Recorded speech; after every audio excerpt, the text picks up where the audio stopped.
I tried for years and years to try to tell my neighbors that the property tax is a scam, and now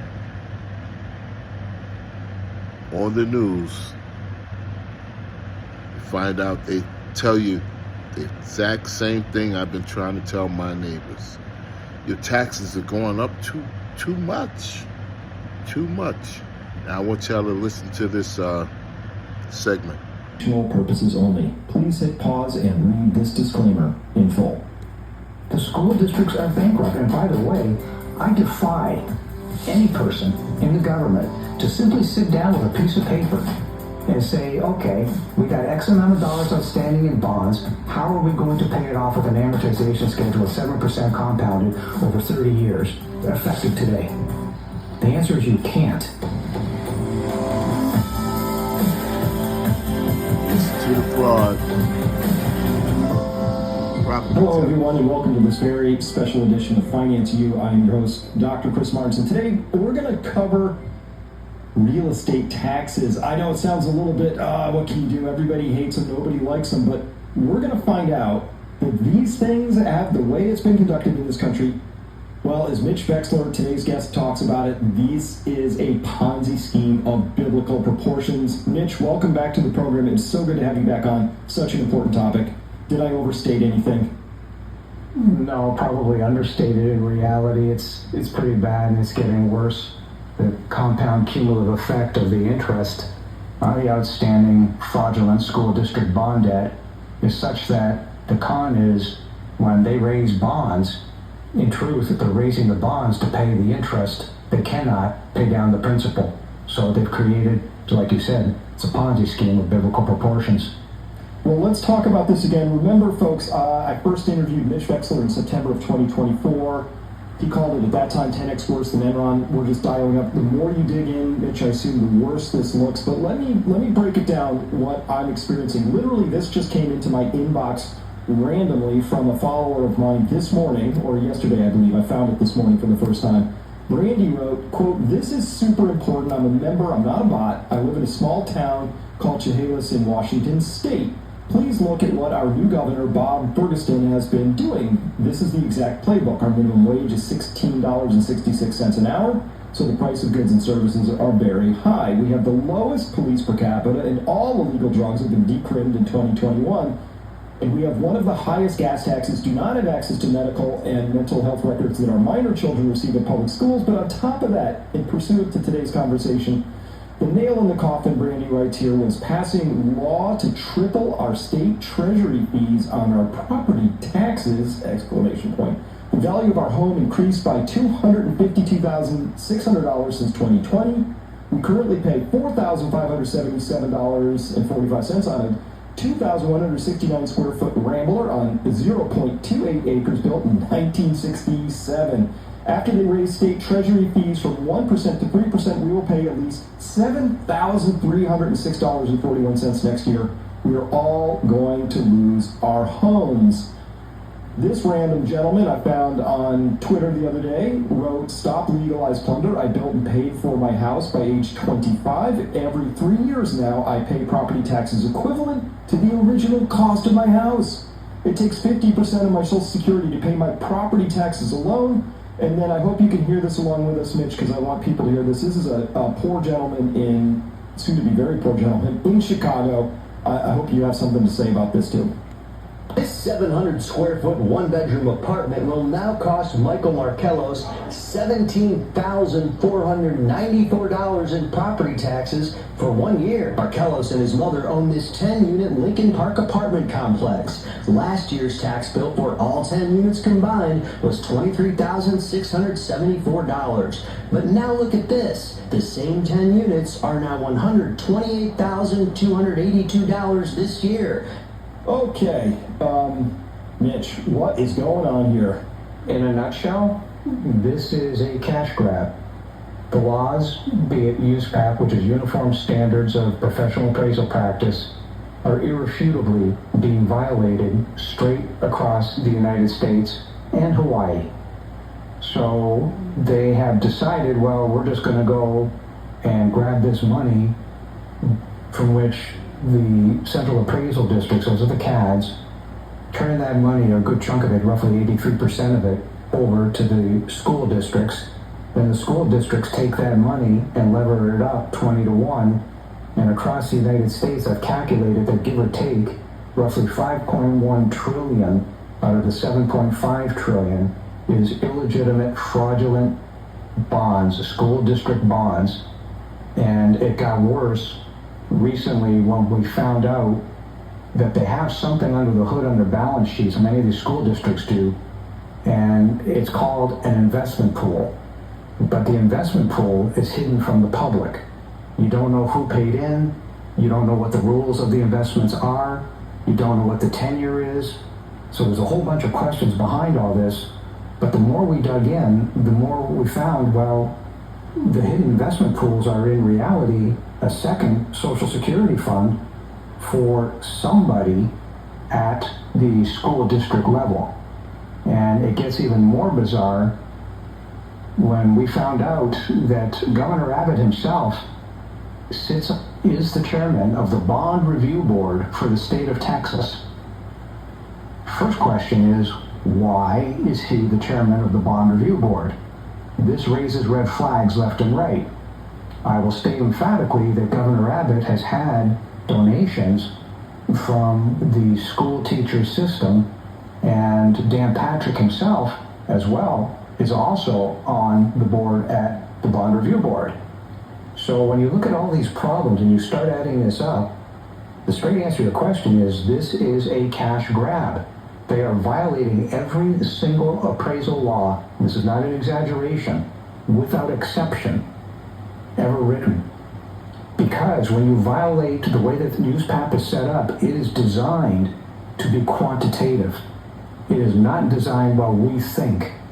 There's no such thing as we think. Nobody cares what you think. I'm speaking to the RPAs, the Registered Professional Appraisers.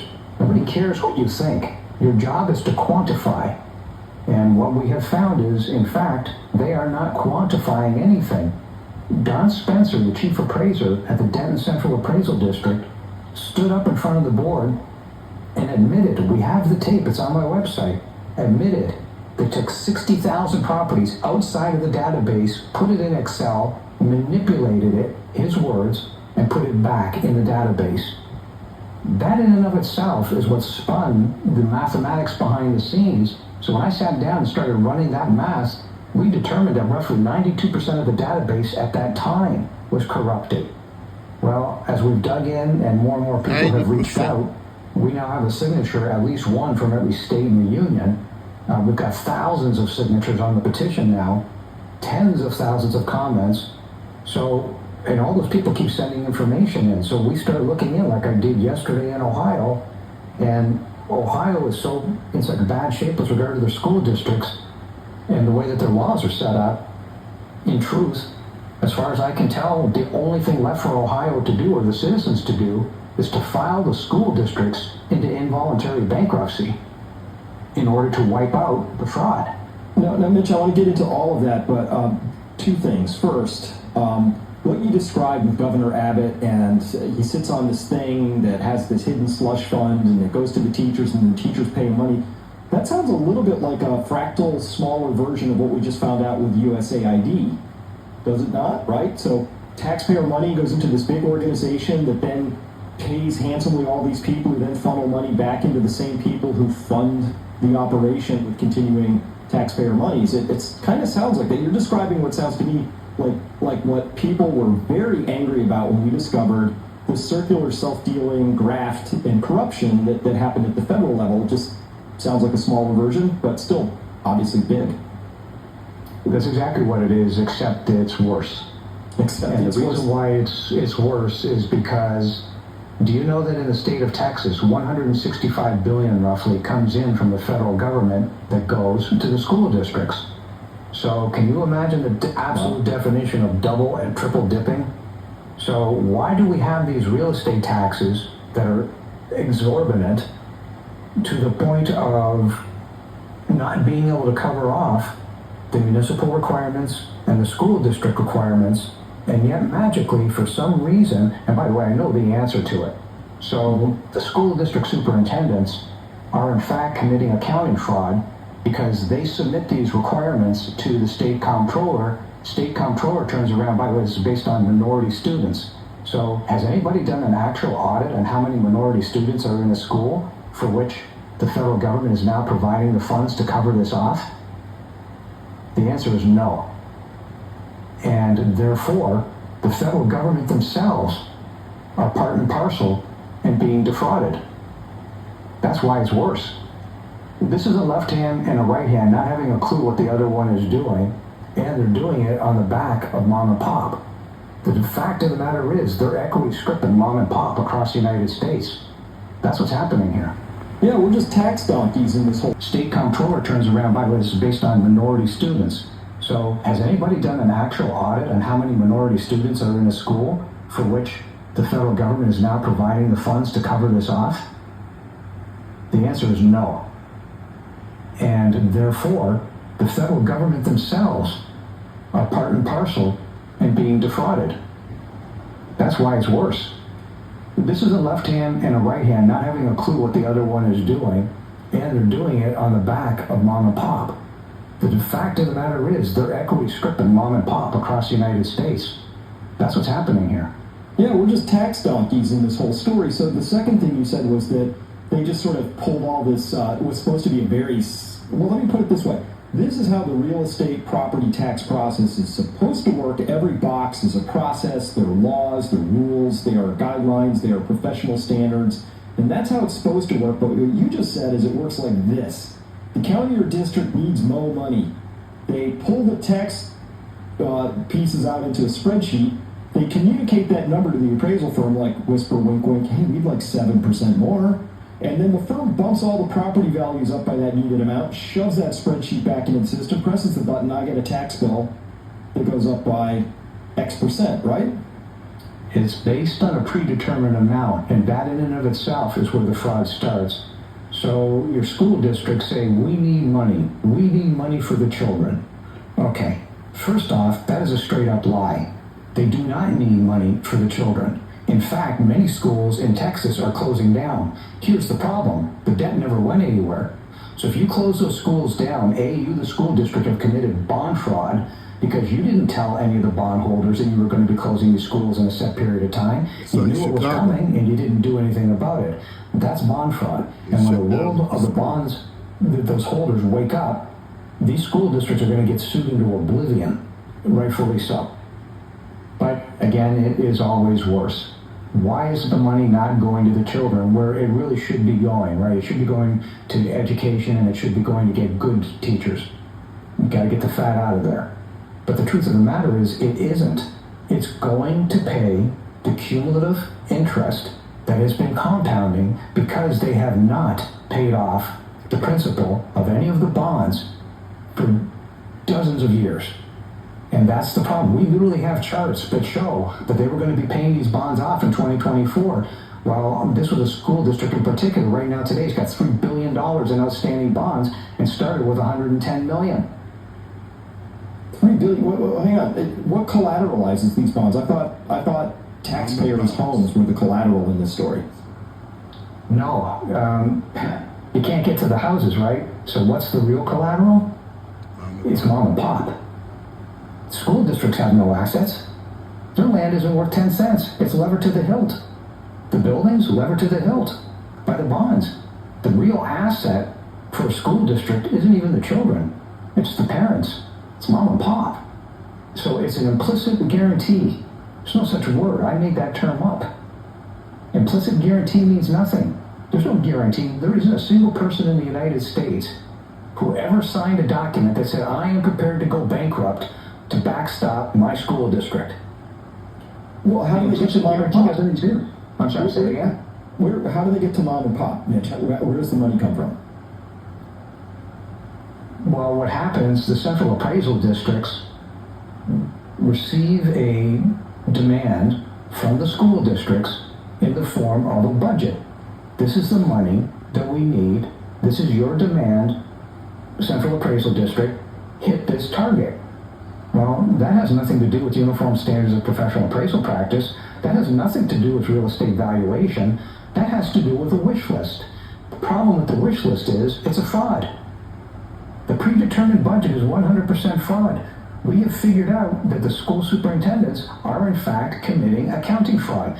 They simply say we need X, but it gets worse because it turns out that Ken Paxton himself has violated the law. And the law here in Texas is there's a 25% cap on the preceding bonds outstanding for that school district of that year. While you have certain school districts like Argyle that have gone up over 275% above the 25%. Ken Paxton's job is to ensure, he is the sole signator, to ensure that there is revenue available to pay off these bonds. To that It date, because isn't. it's just Stop so the taxpayer in a fraud. way. But first, we're going to talk about Texas. We're going to look very property specifically at tax what the fraud fractal tells the larger in your story. So we're area, going to look at the data you sent especially me. on But before